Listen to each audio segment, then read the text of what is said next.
हुए। ये बहुत ज़्यादा ये महत्वपूर्ण पल। आप सोचिए 70-75 साल हो गए हमारे देश में चीते विलुप्त हो गए थे, और उस विलुप्ति के बाद कई सालों तक बहुत विचार विमर्श के बाद कि आखिरकार फिर से हमारे जंगलों में कैसे चीतों की वापसी हो सके। ये देखिए, ये वही चीते, अब हमारे नामीबिया के ये चीते अब कूनो नेशनल पार्क में पहुंच चुके हैं। ये आसपास के वातावरण को देख रहे हैं, महसूस कर रहे हैं, क्योंकि एक बहुत ही अलग इन्हें एहसास हो रहा होगा नामीबिया के जंगलों से।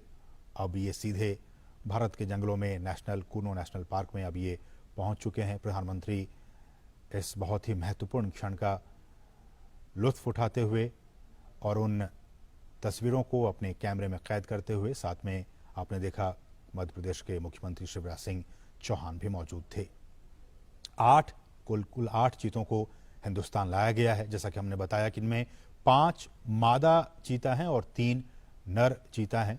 इन 8 चीतों को आपने देखा, प्रधानमंत्री ने विशेष जो क्रेट्स थे उन क्रेट्स को खोल दिया गया और फिर वो सभी 8 चीते अब मुक्त हो चुके हैं। लेकिन ये अभी जंगलों में नहीं जाएंगे, ये एक बहुत ही ख़ास एरिया बनाया गया है। उन्हीं ख़ास एरिया में अभी ये 1 महीने तक रहेंगे और उसके बाद फिर इनकी लगातार मॉनिटरिंग की जा रही है, मॉनिटरिंग की जाएगी। आप देख सकते हैं इन चीतों के जो गर्दन है उस पर एक कॉलर, जो GPS टैग है वो लगा हुआ है ताकि इनकी मॉनिटरिंग की जा सके। और मैं उसी पर लौट भी रहा था कि सभी चीतों के गर्दन पर उनके नाम या फिर कोड के हिसाब से सैटेलाइट या फिर GPS VHF कॉलर्स लगा दिए गए हैं। और इसी नेशनल पार्क में जो हम आपको दिखा रहे हैं, ये कूनो राष्ट्रीय उद्यान, कूनो नेशनल पार्क, इसमें एक डेटा डाउनलोड फैसिलिटी सेंटर बनाई गई है और इस इक्विपमेंट को, रेडियो टेलीमेट्री इक्विपमेंट को खरीदने और फैसिलिटी बनाने की सारी प्रक्रिया 4 से 6 महीने में पूरी कर ली जाती है। और ये जो आप देख रहे हैं इनके गर्दन में, इनको वहीं पे इन चीतों को लाने से पहले ही इनको नामीबिया पहुंचा दिया गया था और फिर इन्हें ये तमाम जो कॉलर हैं RF ये कॉलर, इनको लगाकर ही इन्हें लाया गया है। रेडियो कॉलर है इन्हें, और इनकी ताकि इनकी जो ट्रैकिंग है, इनकी निगरानी वो हो सके रेडियो कॉलर के ज़रिए। और फिर इन्हें हम जैसे कि बता रहे हैं कि इनको आइसोलेशन में रखा जाएगा और फिर इन्हें जंगलों में मुक्त किया जाएगा। तो ये कुछ अहम बातें हमने आपको बताया कि किस तरह से वहाँ पे इन्हें पकड़ा गया, फिर उनके बाद उनको जो तमाम रूल्स एंड रेगुलेशंस हैं उनके ज़रिए इन 8 चीतों को भारत लाया गया है। 70 साल पहले हमारे देश में बहुत सारी चीते हुआ करते थे, लेकिन किन्हीं न किन्हीं वजहों से वो सारे विलुप्त होते चले गए। कुछ अवैध शिकारियों के शिकार बन गए। एक भी हमारे देश में चीता नहीं बचा, लेकिन सरकार लगातार कई सालों से प्रयास कर रही थी कि हम जो हैं वो इन चीतों को वापस से एक बार फिर से लाएं, चूँकि पारिस्थितिकी तंत्र भारत का भी बहुत बेहतर है। और जैसे कि हमने कहा कि नामीबिया के जो वैज्ञानिक थे वो महीनों तक यहाँ पे आते रहे, जाते रहे और यहाँ का जो भूवैज्ञानिक स्थिति है, यहाँ की जो जलवायु है, उनका उन्होंने अध्ययन किया और अध्ययन करने के बाद ही वो इस नतीजे पर पहुंचे कि इन तमाम चीतों को मध्य प्रदेश में जो कूनो नेशनल पार्क है, वहाँ की जो स्थिति है, परिस्थिति है, जलवायु है, उसके हिसाब से छोड़ना ज़्यादा उचित होगा। तो उसके बाद ही ये फैसला लिया गया। और हमने आपको बताया कि इन तमाम चीतों के गर्दन में रेडियो कॉलर लगे हुए हैं ताकि इनकी मॉनिटरिंग की जा सके। और विशेष हमने बताया कि आपको चिनूक हेलीकॉप्टर के ज़रिए इनको यहाँ पे लाया गया। और प्रधानमंत्री मोदी आप देख सकते हैं इनको विशेष जो क्रेट्स थे उनको खोलकर और प्रधानमंत्री ने इनको खुद वहाँ मुक्त किया। वो वहाँ पे अब विचरण कर रहे हैं। जो चीता प्रोजेक्ट है, अगर मैं इसकी बात करूं, ये भी बहुत महत्वपूर्ण है आपके लिए जानना कि किस तरह से भारत में चीतों को एक बार फिर से बसाने की यहाँ पे कार्य योजना बनाई गई। और इस योजना के तहत 5 साल में देश के कई नेशनल पार्क में ऐसी उम्मीद की जा रही है जो हमारे वैज्ञानिक हैं, जीव वैज्ञानिक हैं, उनकी तरफ से ये कहा जा रहा है कि अगर ये ट्रांसलोकेशन और यहाँ पे ये सारी चीज़ें सही अनुमान के मुताबिक प्लानिंग के हिसाब से सब कुछ ठीक रहा तो आने वाले 5 से 10 साल में इनके जरिए और भी जो बच्चे होंगे उनको ऐसे उम्मीद की जा रही है कि 40 से 50 चीते पैदा होंगे और फिर उनको देश के अलग अलग नेशनल पार्क में फिर उन्हें बसाया जाएगा। बहुत ही महत्वपूर्ण, अभी तो सिर्फ ये 8 चीते कूनो नेशनल पार्क में आए हैं, लेकिन इन के बाद इनकी जब आबादी बढ़ेगी, ऐसी उम्मीद की जा रही है कि 40 से 50 के तादाद में इनकी आबादी होगी आने वाले 5 सालों में। तो उसके बाद इनको फिर देश के अलग अलग नेशनल पार्क में फिर इन चीतों को बसाने का काम किया जाएगा।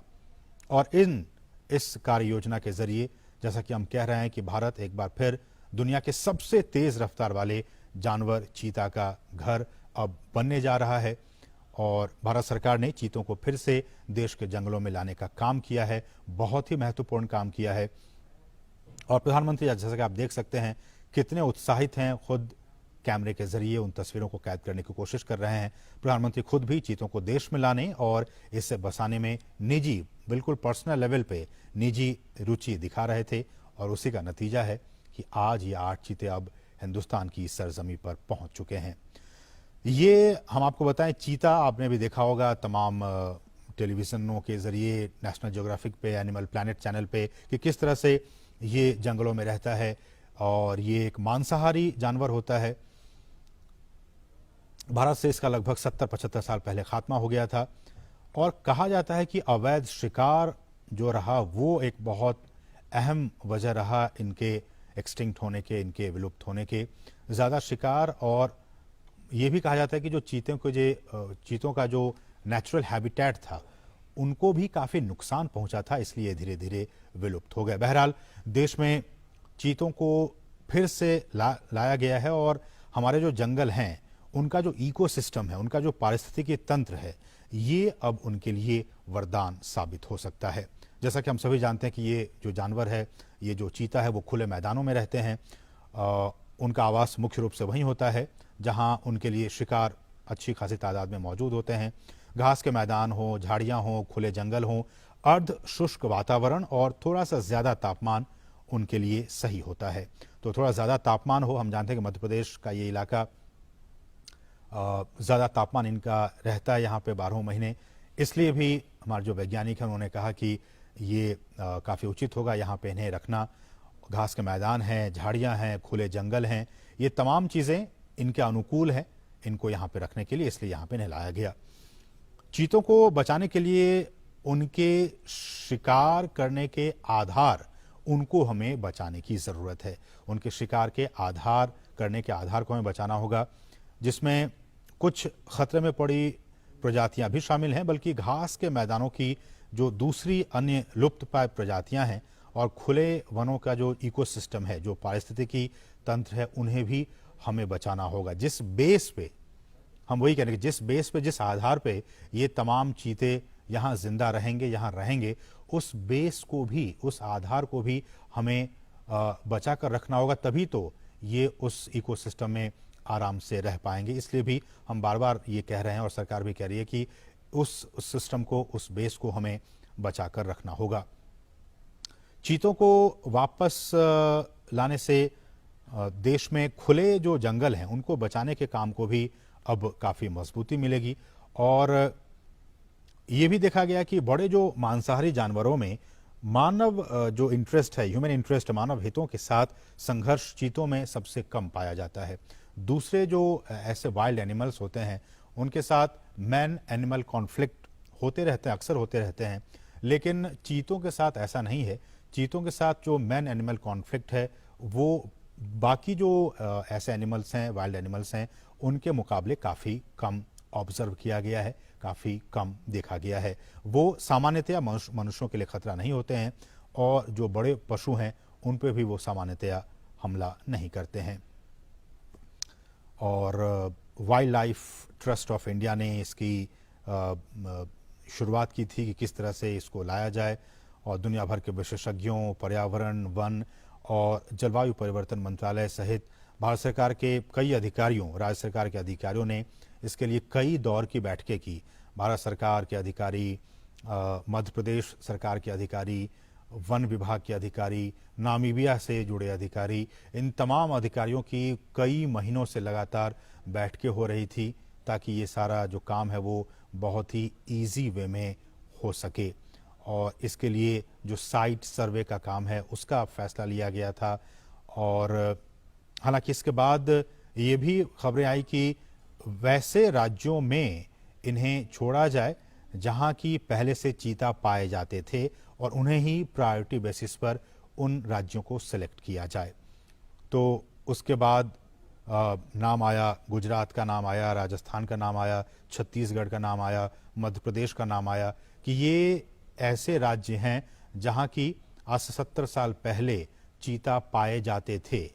अब हमारे जो वैज्ञानिक थे, हमारे जो अधिकारी थे, उनके मन में ये आया कि फिर अब इन तमाम जो राज्य हैं, गुजरात, राजस्थान, छत्तीसगढ़, मध्य प्रदेश, ये तमाम राज्यों में से नामीबिया से जो चीते लाए जाएंगे उनके लिए सबसे मुफीद, सबसे एडेप्टेटिव एटमॉस्फेयर कहाँ होगा जहाँ की वो अपने आप को अच्छे से ढाल सकें। तो फिर जीव विज्ञानियों ने ये फैसला लिया कि इनके लिए मध्य प्रदेश ही सबसे उपयुक्त जगह है। मध्य प्रदेश का कूनो राष्ट्रीय उद्यान सबसे उपयुक्त जगह है जहाँ की इसे रखा जा सकता है, छोड़ा जा सकता है। तो इसके बाद ही यह फैसला लिया गया और फिर नामीबिया से हमने बताया कि किस तरह से इन 8 चीतों को यहाँ पे लाया गया है। अधिकतम दूरी आपने देखा होगा नेशनल ज्योग्राफिक चैनल पे या फिर एनिमल प्लैनेट चैनल पे, किस तरह से ये कितनी स्पीड में इस पृथ्वी पर अगर सबसे स्पीड में अगर दौड़ने वाला कोई प्राणी है तो वो चीता है। अधिकतम गति इसकी 450 मीटर तक ही दौड़ सकता है, लेकिन 1 मिनट में बहुत ज़्यादा स्पीड में ये दौड़ता है। 450 मीटर तक दूरी तक ये दौड़ सकता है अधिकतम गति से।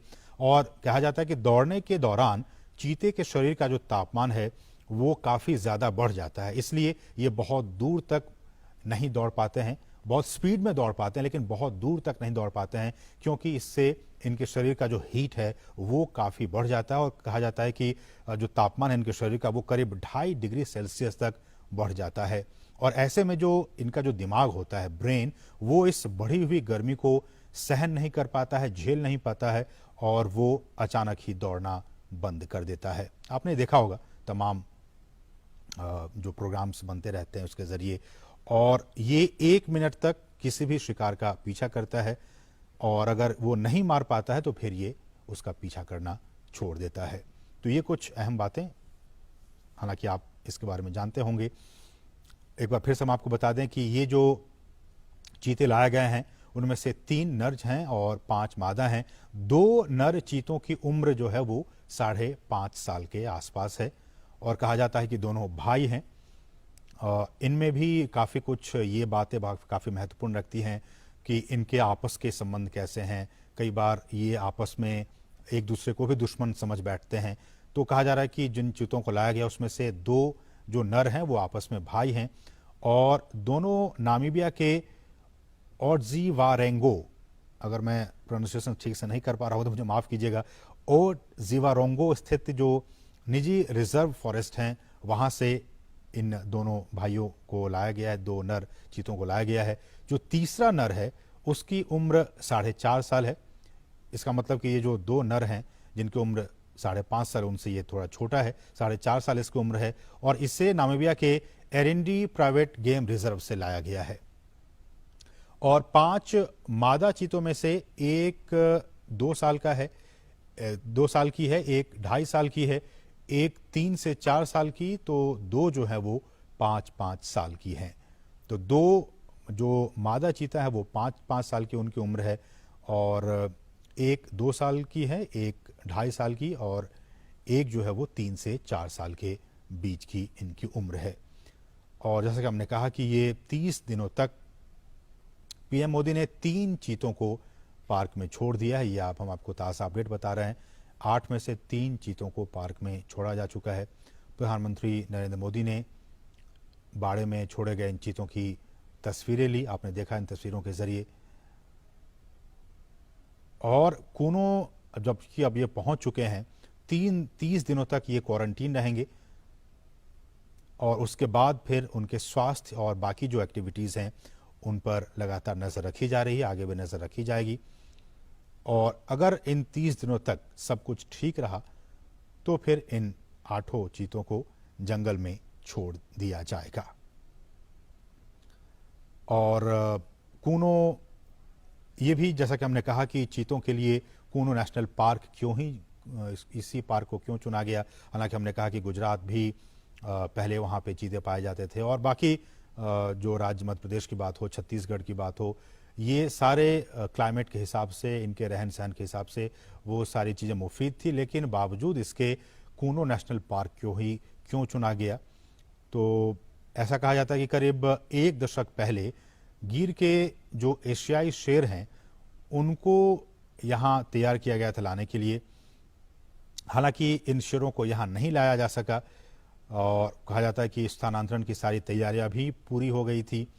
शेर के शिकार के लिए जैसा कि आप जानते हैं कि चीतल हो, संभल, ऐसे जानवरों को भी यहाँ पे स्थानांतरित किया गया था, लेकिन शेर के लिए की गई तैयारी अब इन चीतों के लिए, ये जो 8 चीते हैं उनके स्थानांतरण के लिए अब काम आ जाएगी।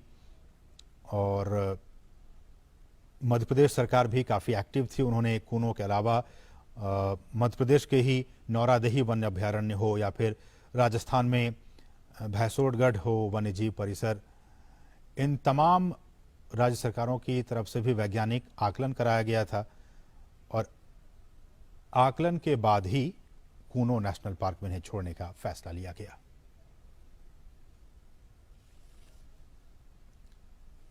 और भारत में 7 दशक के बाद चीतों की वापसी के ऐतिहासिक अवसर पर आइए सुनते हैं प्रधानमंत्री का ये बहुत ही खास संदेश।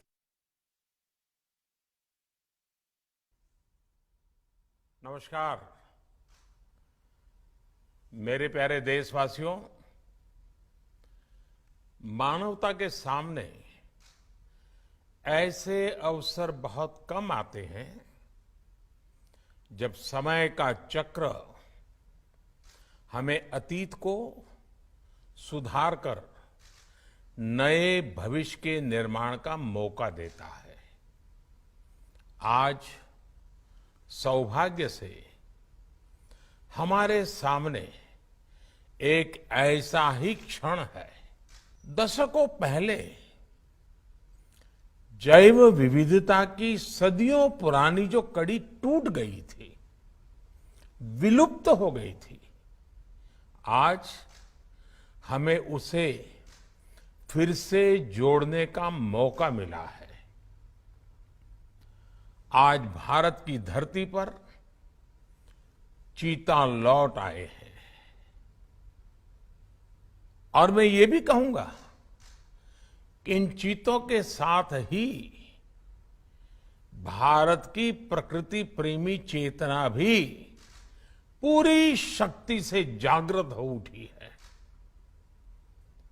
मैं इस ऐतिहासिक अवसर पर सभी देशवासियों को बहुत बहुत बधाई देता हूं।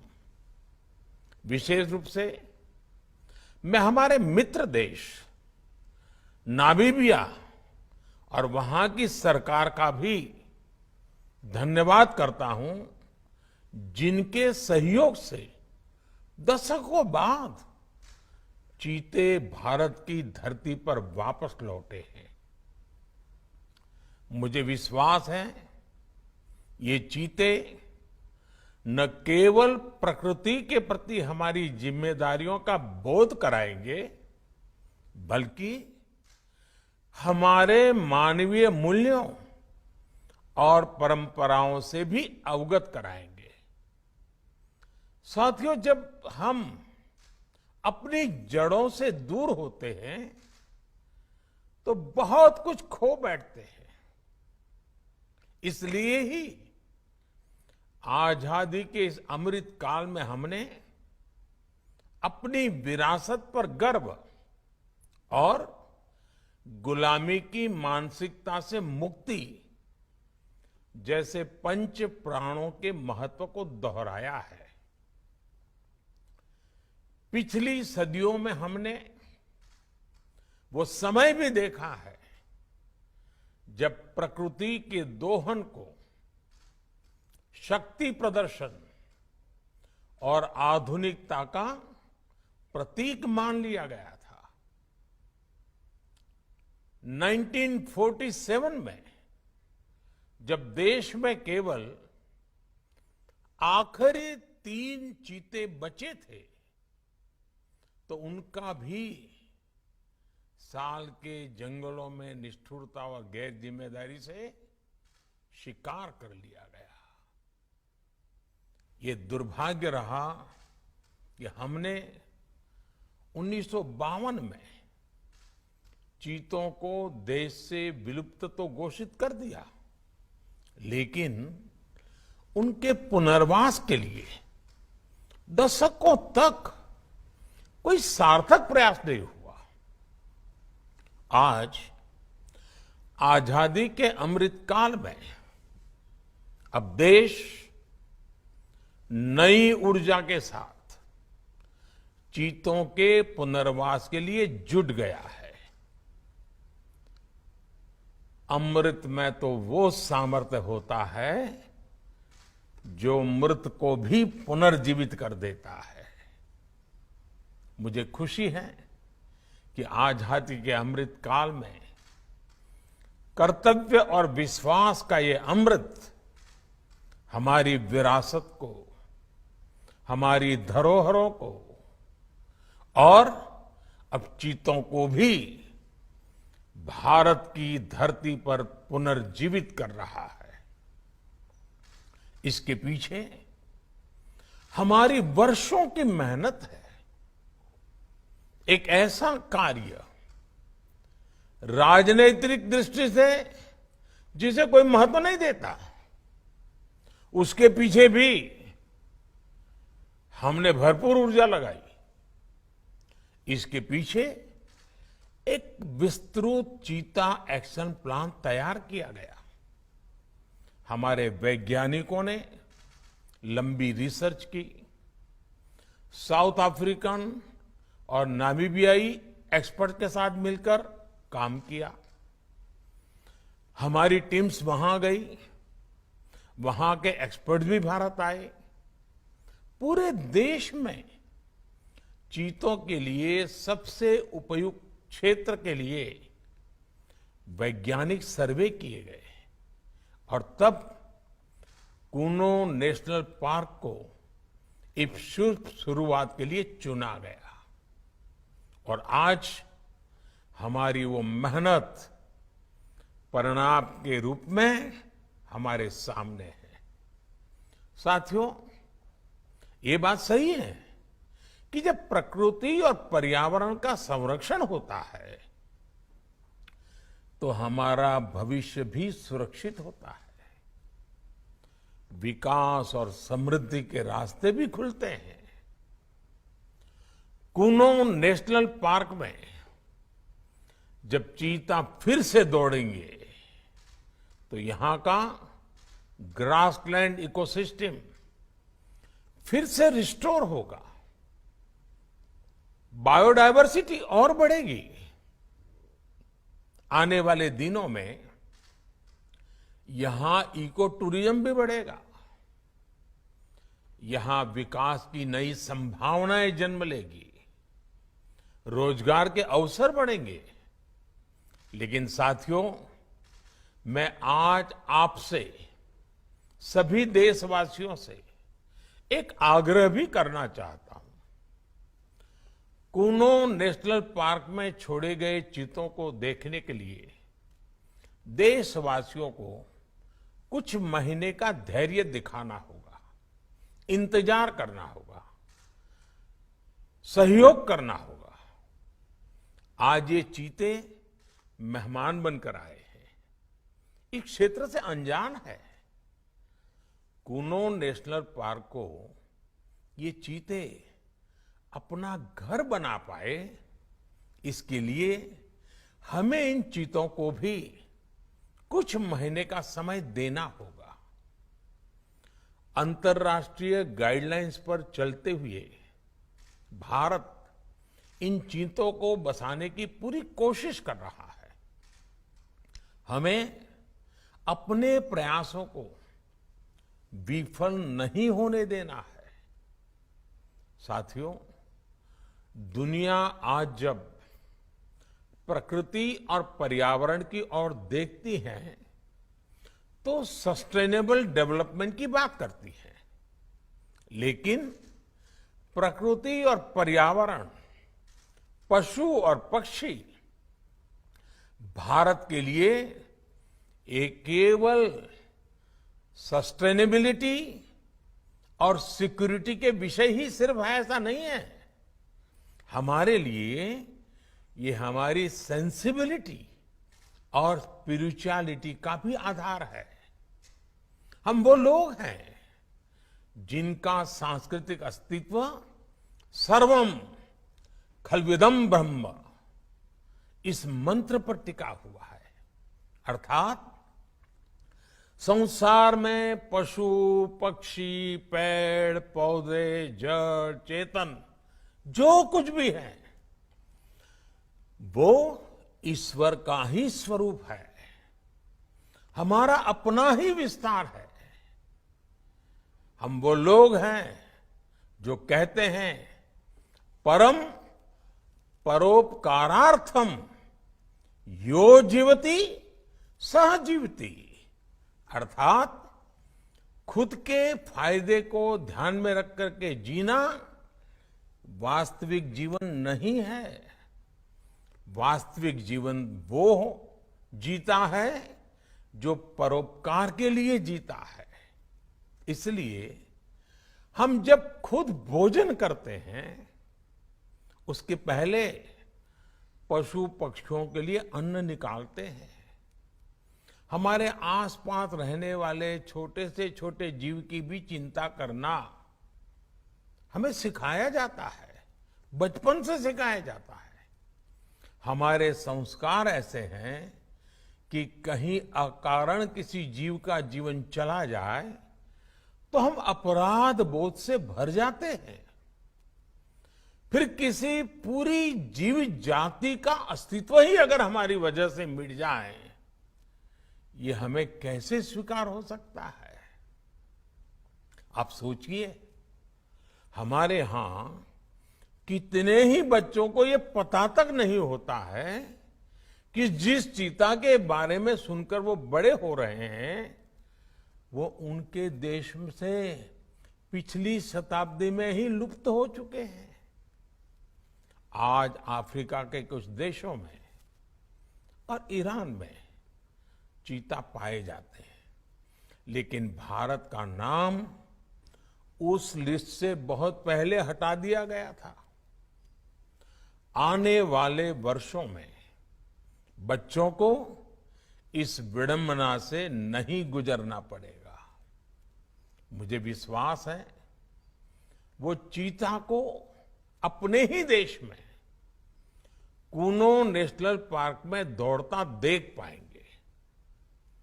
चीता के जरिए आज हमारे जंगल और जीवन उसका एक बड़ा शून्य भर रहा है। साथियों, आज 21वीं सदी का भारत पूरी दुनिया को संदेश दे रहा है कि इकोनॉमी और इकोलॉजी कोई विरोधाभासी क्षेत्र नहीं है। पर्यावरण की रक्षा के साथ ही देश की प्रगति भी हो सकती है। ये भारत ने दुनिया को करके दिखाया है। आज एक और हम विश्व की तेजी से बढ़ती अर्थव्यवस्था में शामिल है, तो साथ ही देश के वन क्षेत्रों का विस्तार भी तेजी से हो रहा है। साथियों, 2014 में हमारी सरकार बनने के बाद से देश में करीब करीब 250 नए संरक्षित क्षेत्र जोड़े गए हैं। हमारे यहां एशियाई शेरों की संख्या में भी बड़ा इजाफा हुआ है। आज गुजरात देश में एशियाई शेरों का बड़ा क्षेत्र बनकर उभरा है। इसके पीछे दशकों की मेहनत, रिसर्च बेस्ड पॉलिसीज और जन भागीदारी की बड़ी भूमिका है। मुझे याद है, हमने गुजरात में एक संकल्प लिया था, हम जंगली जीवों के लिए सम्मान बढ़ाएंगे और संघर्ष घटाएंगे। आज उस सोच का प्रभाव परिणाम के रूप में हमारे सामने है। देश में भी टाइगर्स की संख्या को दोगुना करने का जो लक्ष्य तय किया गया था, हमने उसे समय से पहले हासिल किया है। असम में एक समय एक सींग वाले गैंडों का अस्तित्व खतरे में पड़ने लगा था, लेकिन आज उनकी भी संख्या में वृद्धि हुई है। हाथियों की संख्या भी पिछले वर्षों में बढ़कर 30,000 से ज्यादा हो गई है। भाई और बहनों, देश में प्रकृति और पर्यावरण के दृष्टिकोण से जो एक और बड़ा काम हुआ है, वो है वेटलैंड का विस्तार। भारत ही नहीं, पूरी दुनिया में करोड़ों लोगों का जीवन और उनकी जरूरतें वेटलैंड इकोलॉजी पर निर्भर करती हैं। आज देश में 75 वेटलैंड्स को रामसर साइट्स के रूप में घोषित किया गया है, जिनमें 26 साइट्स पिछले 4 वर्षों में ही जोड़ी गई हैं। देश के इन प्रयासों का प्रभाव आने वाली सदियों तक दिखेगा और प्रगति के नए पथ प्रशस्त करेगा। साथियों, आज हमें वैश्विक समस्याओं को, समाधानों को और यहां तक कि अपने जीवन को भी होलिस्टिक वे में देखने की जरूरत है। इसलिए आज भारत ने विश्व के ये LIFE, लाइफ यानी लाइफस्टाइल फॉर द एनवायरमेंट जैसा जीवन मंत्र दिया है। आज इंटरनेशनल सोलर अलायंस जैसे प्रयासों के द्वारा भारत दुनिया को एक मंच दे रहा है, एक दृष्टि दे रहा है। इन प्रयासों की सफलता दुनिया की दिशा और भविष्य तय करेगी। इसलिए आज समय है कि हम ग्लोबल चुनौतियों को दुनिया की नहीं, अपनी व्यक्तिगत चुनौती भी माने। हमारे जीवन में एक छोटा सा बदलाव पूरी पृथ्वी के भविष्य के लिए एक आधार बन सकता है। मुझे विश्वास है, भारत के प्रयास और परंपराएं इस दिशा में पूरी मानवता का पथ प्रदर्शन करेगी, बेहतर विश्व के सपने को ताकत देगी। इसी विश्वास के साथ आप सभी को इस मूल्यवान समय पर, ऐतिहासिक समय पर बहुत बहुत धन्यवाद देता हूं, बहुत बहुत बधाई देता हूं।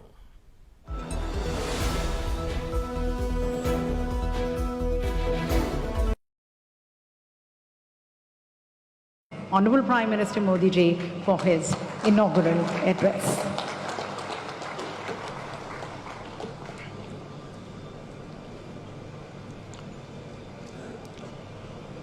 उत्तर प्रदेश के लोकप्रिय मुख्यमंत्री योगी आदित्यनाथ जी, केंद्रीय मंत्रिमंडल में मेरे सहयोगी श्री पुरुषोत्तम रूपाला जी, अन्य मंत्रीगण, सांसदगण, इंटरनेशनल